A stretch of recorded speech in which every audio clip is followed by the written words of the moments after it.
I want to talk a little bit about fake news for a minute. I watched a report this morning on ABC where they sort of put together a compilation of all of the worst things, video that has come out of this storm. And if you just watch that in its entirety, there's no context to it. And so you would get the idea that Florida is absolutely destroyed. Well, Florida's not destroyed. And, you can see this planter, this potted tree behind me that got knocked over. If I stand right here, it looks like there's a lot of destruction here. But if I just pivot this way a little bit, you see that all these shops behind me are open and they're doing business. There's a GNC, some little mom and pop shops and that sort of thing. People are out on the street. They're shopping. They're putting their lives back together in a hurry. And so while it's true that there are a lot of people that suffered catastrophic damage to their homes, there needs to be some context to that. If you go a block around me in any direction, it looks just normal. It doesn't look like anything has really changed that much. They are starting to clean up down on the waterfront where a lot of the trees came down, and they're going to have a lot of work to do to get things back to normal down there.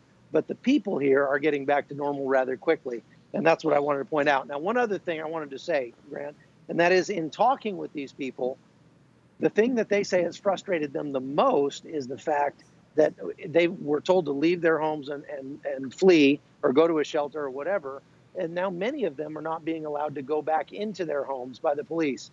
And so they're saying, they shouldn't be able to keep us out of our own homes, out of our own neighborhoods, that sort of thing. And so there's got to be there's this tension between the need to keep people safe, the need to avoid the looting that we've seen in other places, and the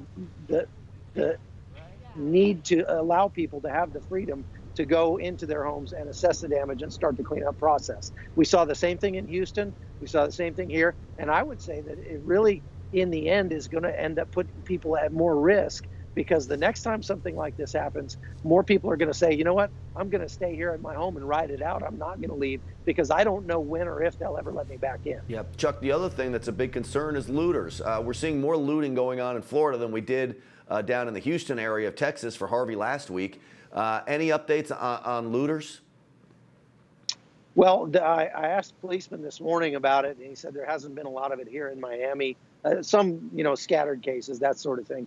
But you're right, there has been more, and probably because the geographical area that this storm affected was so much greater, there's going to be likely be more reports of that kind of thing happening. I will also say that in Texas, I saw everybody open carrying firearms, and so it was a very polite cleanup process, to say the least. In contrast, I've not seen anybody carrying a firearm since we've been here. And, there certainly are probably people concealed carrying, but something about that, having people, just wearing it right there on their hip, that tended to make everybody just a little bit more polite.